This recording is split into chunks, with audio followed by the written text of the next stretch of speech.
Welcome, one and all, to the People May Show, a weekly amplification of your bad choices and your regrets.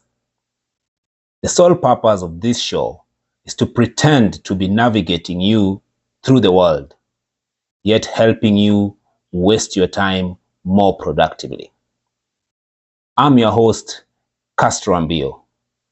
Let's get on with it. Of the many shortcomings that Kenya has, a diagnosis of what our existential problems are or has never been one of them. Kenya is a country where all citizens, young, mid-age, and old, know what ails it. There are very few countries where there is such consensus.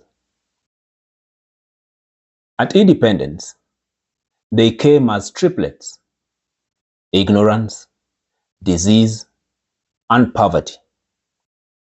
As we crawled as a nation, the Kenyatta regime added tribalism, nepotism, and crony capitalism to the threats facing the country.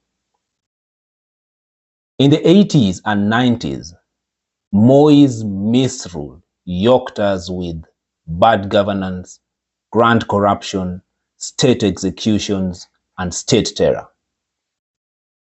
In the early 2000s, when we gasped some fresh air voting in Kibaki, all these problems morphed into one: the presidency. The presidency has become the greatest existential threat to our nationhood. I repeat, the presidency has become the greatest existential threat to our nationhood. The presidency, as currently constituted, breeds and feeds ignorance, disease, and poverty. Tribalism, nepotism, crony capitalism, bad governance, grand corruption, state abductions, executions, and terror are on overdrive, perpetuated and executed for and on behalf of the presidency or the president to keep our man in power. The fruits of which are a bitter, depressed, angry, and suicidal citizenry. Of all these, we are in agreement.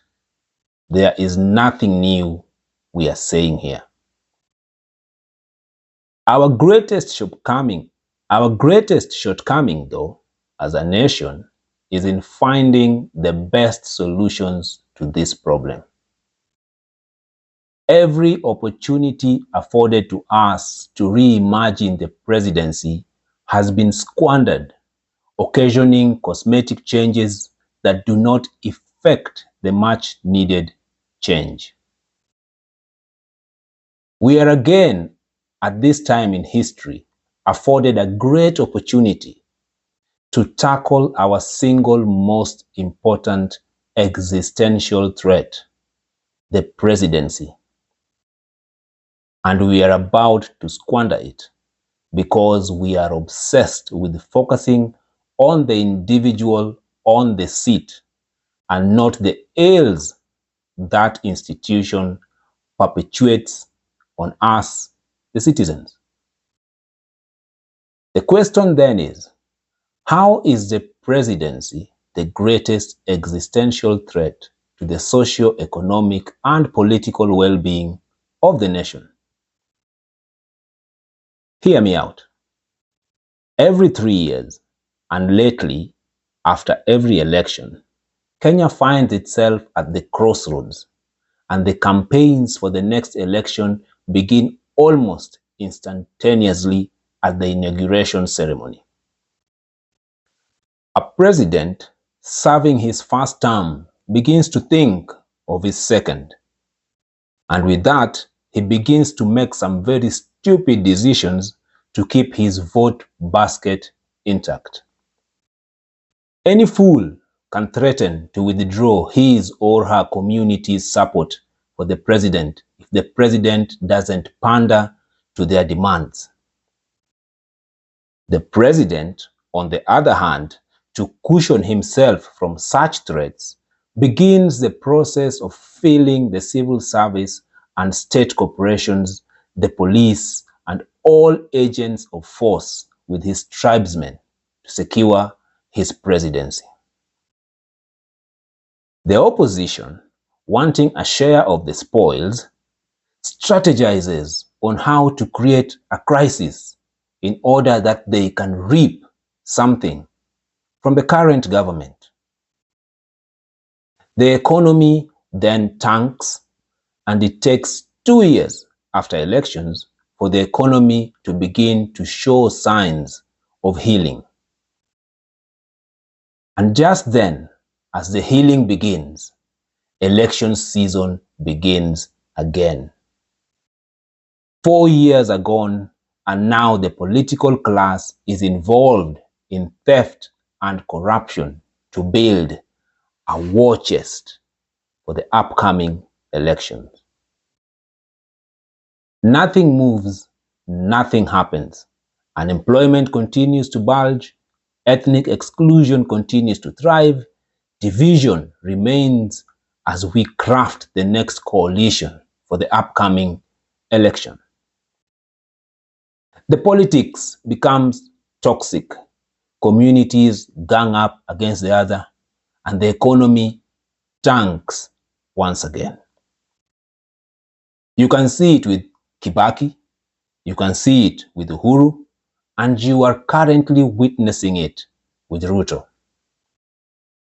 Unlike the seasons round the sun that come and go, come 2027, Ruto will win again because, like Kibaki and Uhuru, he will rig the elections, creating an atmosphere of negativity, delusion, and hopelessness. Then, like in every second term, he will want to do good by the citizens of the great republic. Now that he will have crossed the political hurdle of securing a second term.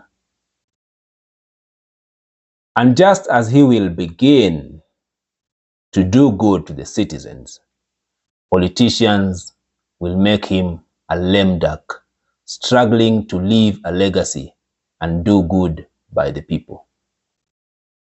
The people, on the other hand, will be so fed up with him, Maliza Uende, that even noble projects will be rejected. Ultimately, he will fail. Then he will seek to manage his succession, and the people will reject him, effectively giving us another 10 wasted years. Now enter Cherargei, the toad-faced senator from Nandi, who has proposed the extension of the presidential term limit. Public sentiment has been against the idea, and everyone is falling over themselves to reject the proposal. Let me repeat it again. The presidency is Kenya's existential threat. We must interrogate this idea of 5-year elections based on our 20-year experience from Kibaki. We must, as a country, be logical in our thinking. We cannot, on one hand, be dejected at the performance of the economy every election cycle and continue to do the same damn thing every 5 years. If the presidency is the problem, we must look for solutions that cure that problem. We do not, as a show, subscribe to Cherargei's proposal, but we make a proposal for Kenya to adopt a 10-year single presidential term limit. because this 5-year election cycle for the presidency is a threat to our nationhood.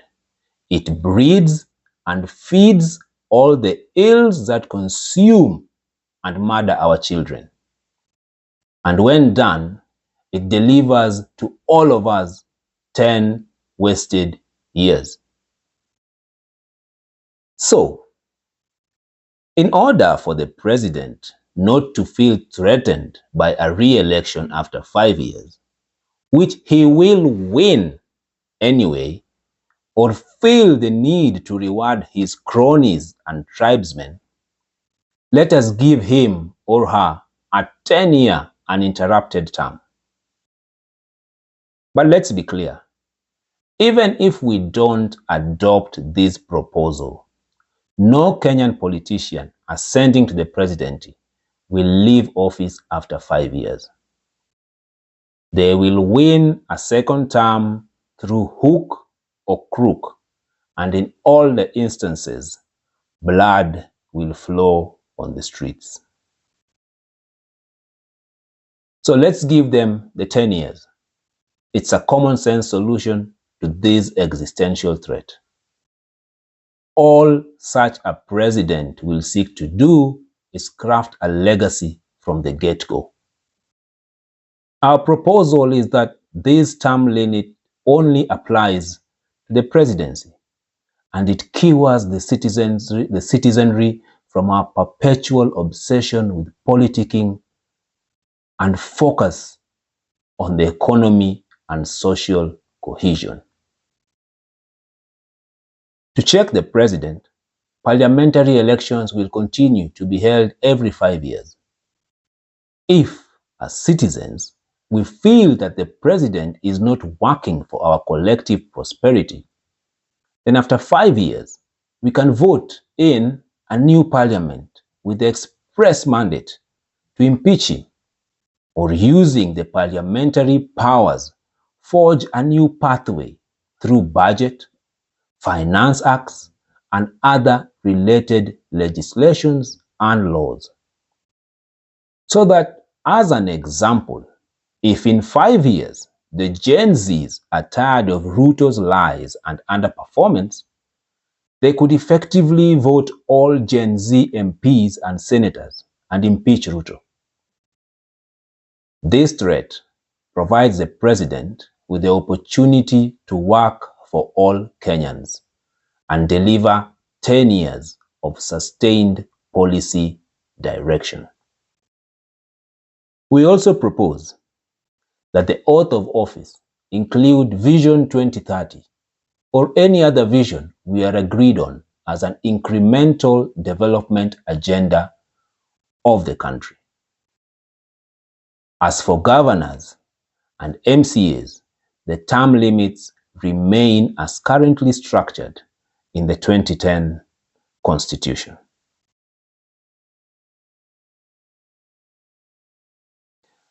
We thank you, as always, for watching and subscribing to our channel and the comments and feedback that we get from you. We're always delighted to read them. And we will soon be sharing the comments that you send us.